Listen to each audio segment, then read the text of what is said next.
Oke, assalamualaikum warahmatullahi wabarakatuh. Selamat pagi anak-anak.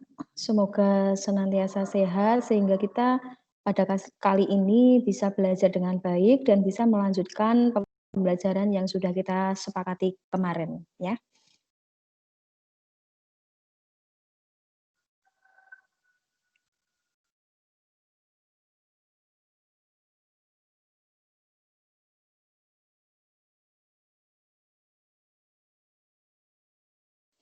Baik, pada kali ini kita akan belajar mengenai materi reproduksi pada tumbuhan.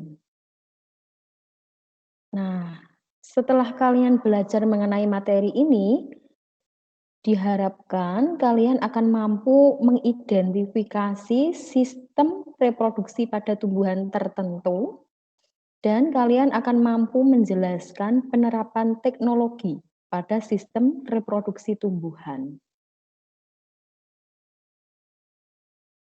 Anak-anak, pernahkah kalian mengamati tumbuhan yang berada di sekitar kalian, kemudian kalian perhatikan begitu?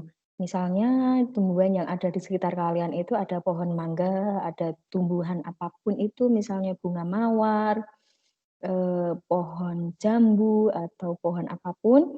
Nah, kalian perhatikan selanjutnya bagaimana tanaman atau tumbuhan yang berada di sekitar kalian tadi itu bisa menjadi bertambah banyak dan bagaimana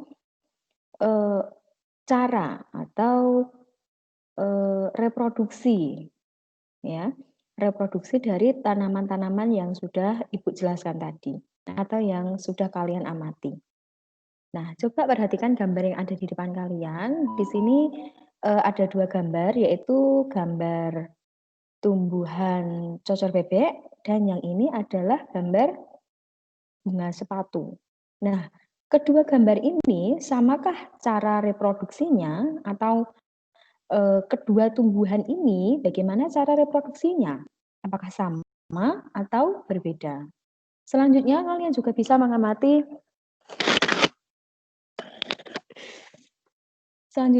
juga bisa mengamati tumbuhan-tumbuhan yang lain, misalnya pohon mangga, kemudian jambu atau bunga mawar atau tanaman ketela itu, sistem perbanyakan tumbuhannya atau sistem reproduksinya itu apakah sama atau berbeda dari masing-masing tumbuhan itu. Nah, anak-anak, berdasarkan ada atau sistem reproduksinya, itu tumbuhan itu sebenarnya dibagi menjadi 3, yaitu tumbuhan yang berbiji, tumbuhan paku, dan tumbuhan lumut. Nah, yang akan menjadi titik fokus kita pembelajaran pada hari ini yaitu tumbuhan yang berbiji. Secara garis besar, tumbuhan berbiji itu dibedakan menjadi 2, yaitu tumbuhan berbiji tertutup atau disebut juga dengan angiospermae dan tumbuhan berbiji terbuka atau gimnospermae. Nah, anak-anak, pernahkah kalian melihat tanaman semangka, kemudian ada tanaman anggur, mangga, rambutan, dan apel? Nah, tumbuhan-tumbuhan yang sudah kalian pernah lihat tadi atau yang saya sebutkan pada slide sebelumnya itu adalah contoh dari tanaman jenis Angiospermae atau tanaman yang berbiji tertutup, ya. Ciri atau karakteristik dari tumbuhan yang jenis Angiospermae itu adalah tumbuhan tersebut memiliki bakal buah atau ovarium, ya. Selanjutnya, bakal buah itulah yang akan berkembang, ya, berkembang menjadi buah. Dan selain bakal buah, tumbuhan tersebut juga memiliki bakal biji yang selanjutnya akan menjadi biji. Ini ada tanaman-tanaman yang telah Ibu sebutkan tadi, ada semangka, ada anggur, dan kesemek. Itu adalah contoh-contoh tumbuhan yang jenis Angiospermae. Nah, selanjutnya tumbuhan atau reproduksi tumbuhan Angiospermae sendiri itu secara garis besar dibedakan menjadi dua, yaitu tumbuhan aseksual atau disebut juga dengan vegetatif dan tumbuhan seksual atau tumbuhan generatif. Nah, tumbuhan aseksual itu tidak melibatkan proses yang melibatkan sel kelamin jantan dan sel kelamin betina, sehingga tidak terjadi proses fertilisasi. Tumbuhan reproduksi seksual itu sebaliknya dari tumbuhan aseksual, berarti tumbuhan ini menghasilkan individu baru atau berkembang biak itu dengan melibatkan sel kelamin jantan dan sel kelamin betina, sehingga terjadi proses fertilisasi. Begitu. Selanjutnya tumbuhan aseksual sendiri atau vegetatif itu juga dibedakan menjadi dua, yaitu jenis vegetatif alami dan jenis vegetatif buatan, ya. Baik, kita lanjutkan. Nah, kita akan bahas satu persatu.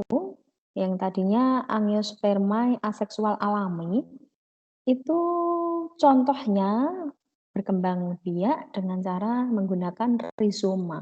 Rizoma itu kalau kita kenal dalam bahasa sehari-hari itu adalah dengan rimpang, ya. Rizoma sendiri itu pengertiannya atau penjelasannya yaitu modifikasi batang tumbuhan yang menjalar di bawah tanah. Jadi rizoma ini berada di dalam tanah. Contoh tumbuhan yang menggunakan reproduksinya dengan cara rizoma atau rimpang itu ada berbagai macam, misalnya jahe, kunyit, lengkuas, temulawak, itu yang sering kita temui dalam keseharian kita. Ada lagi jenis stolon, ya. Stolon ini contohnya adalah pada tumbuhan stroberi, hampir sama dengan rizoma atau rimpang, tapi bedanya kalau rizoma atau rimpang itu perkembangbiakan dari rimpang, penjalaran dari rimpang itu berada di dalam tanah. Tetapi kalau stroberi itu berada di atas tanah. Contohnya itu ada tumbuhan stroberi, ada pegagan, ya itu contohnya. Ini gambarnya agar bisa lebih jelas, bisa kalian perhatikan, ya. Jenis stolon itu bagaimana, itu juga bisa kalian amati. Ini perbedaan dari rizoma dan stolon. Kalau rizoma itu rambatnya atau penjalarannya melalui bawah tanah, kalau stolon berada di atas permukaan tanah. Baik, ada lagi jenis yang lain, yaitu jenis umbi lapis ya, itu ada pada bawang merah, itu sering kita amati. Selain itu ada lagi jenis umbi batang. Ya, kalau yang sebelumnya tadi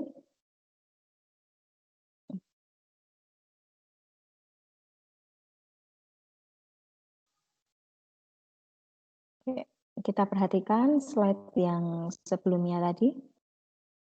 Oke, kalau yang tadi ini umbi lapis itu ada pada bawang merah. Kalau pada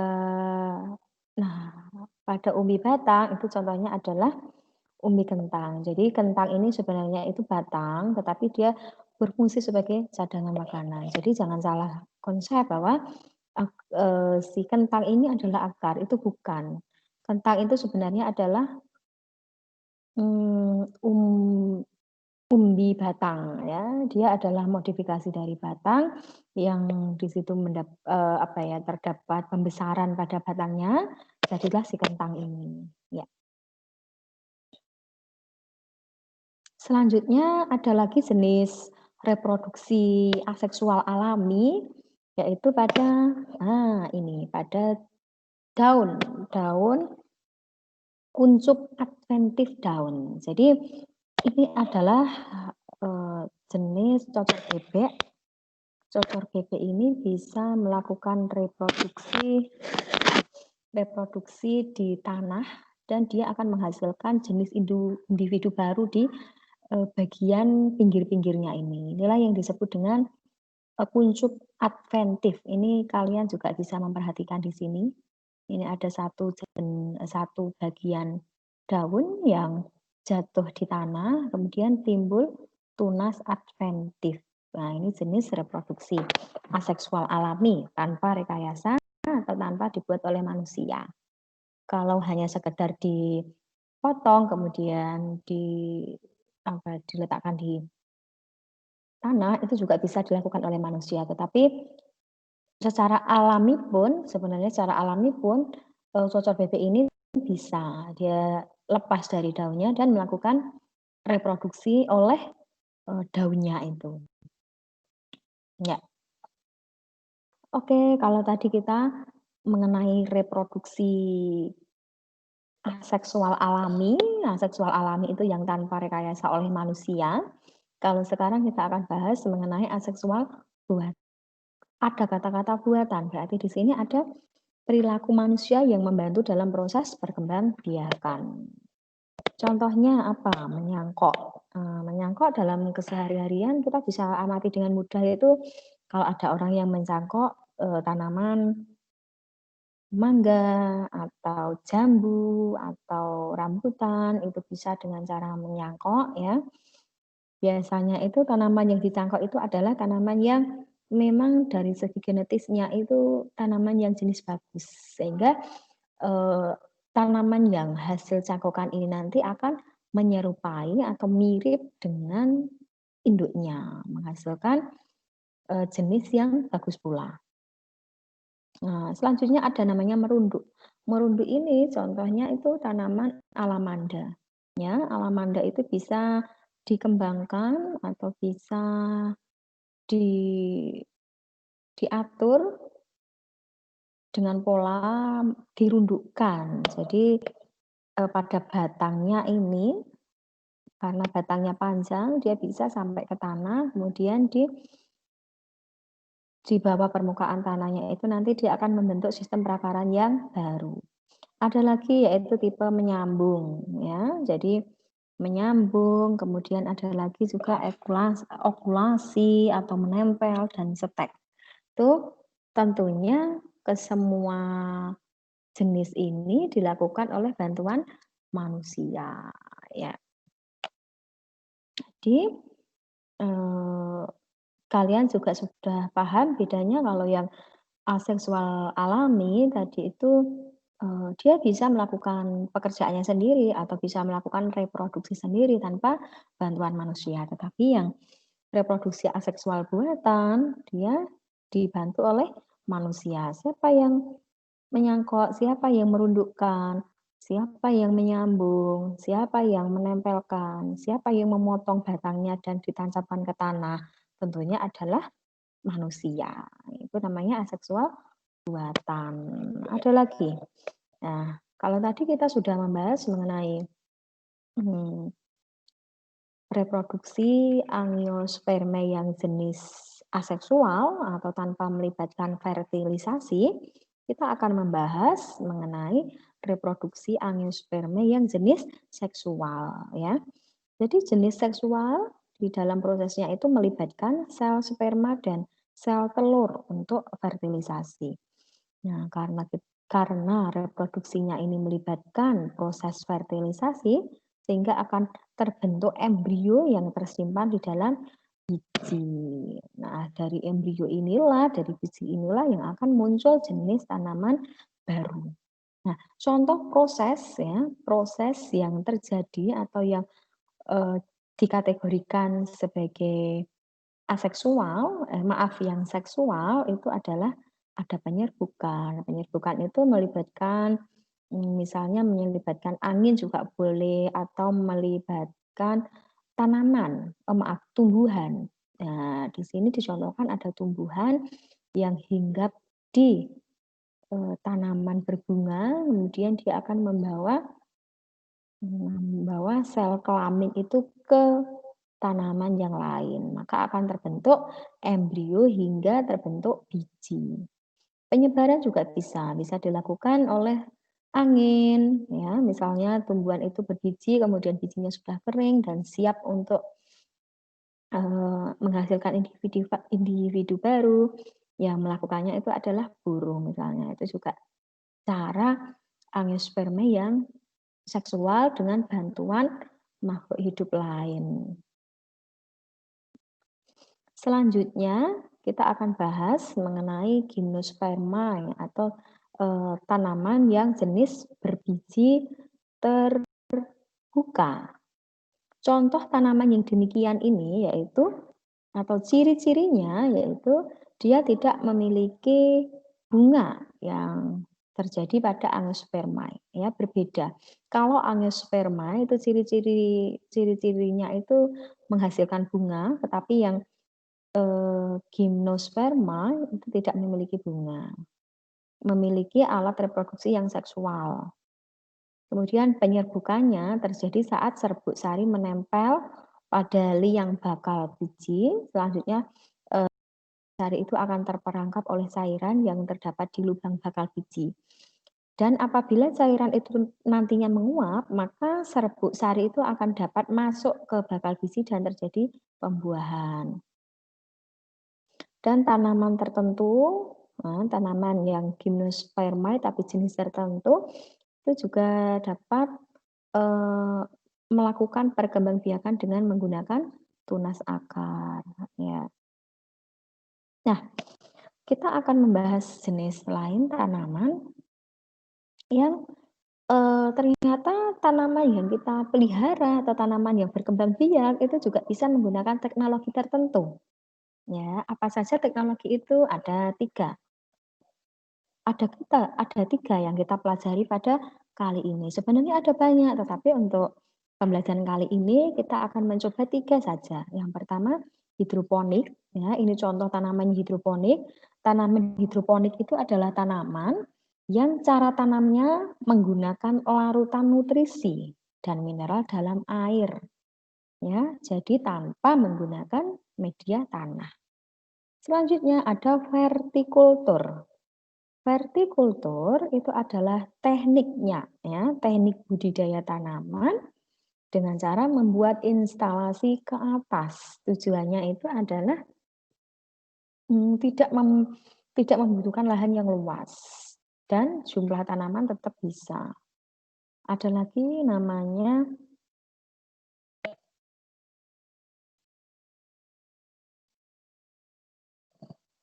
kita coba.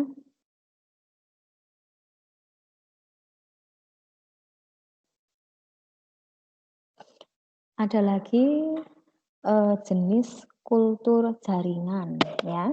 Jadi apa itu kultur jaringan? Kultur jaringan itu adalah suatu metode perbanyakan tumbuhan dengan cara mengambil suatu bagian tanaman dan tanaman itu nantinya akan diletakkan di dalam kondisi yang mengandung nutrisi dan hormon dalam kondisi steril. Nah, dia akan memperbanyak dirinya. Ini dilakukan dengan teknologi menggunakan bioteknologi modern, ya. Oke, coba kita lihat video berikut ini sama-sama.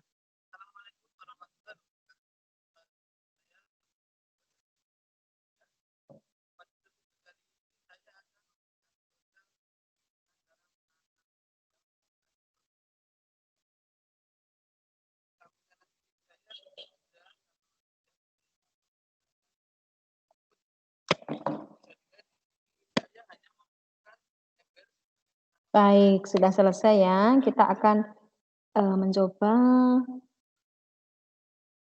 mengerjakan ini kuis. Nah, setelah itu nanti coba kalian amati dan catatlah tumbuhan yang ada di sekeliling. Kemudian kalian buat tabel. Jadi kalian tugas yang kali ini Ibu menyuruh kalian untuk mengidentifikasi cara tumbuhan mengembangkan diri atau melakukan reproduksi, ya. Jadi kalian misalnya nih, kalian ambil contoh atau sampel tumbuhan mangga. Cara reproduksinya bagaimana? Misalnya dengan cara biji, atau itu yang A, yang B dengan cara cangkok. Nah, itu contohnya. Jadi kalian identifikasi sebanyak-banyaknya tumbuhan yang berada di sekeliling kalian, sehingga nanti kalian akan mendapatkan, mmm, cara atau bagaimana cara-cara tumbuhan tersebut melakukan, reproduksi. Nah, bagaimana kalau saya tahu jenis tumbuhannya, Bu, tetapi saya tidak bisa, mengenali atau mencari tahu bagaimana itu reproduksinya. Tentunya bisa kalian gunakan, smartphone kalian untuk menelusuri bagaimana. Misalnya nih, tumbuhan apa, tumbuhan cemara misalnya, itu kan bisa kalian tanyakan di Google ya. Bisa kalian telusuri lewat internet bagaimana, tanaman cemara itu melakukan reproduksi, ya. Nanti kita akan simpulkan bersama-sama, kita akan melakukan bersama-sama, klarifikasi dari apa yang telah kalian kerjakan.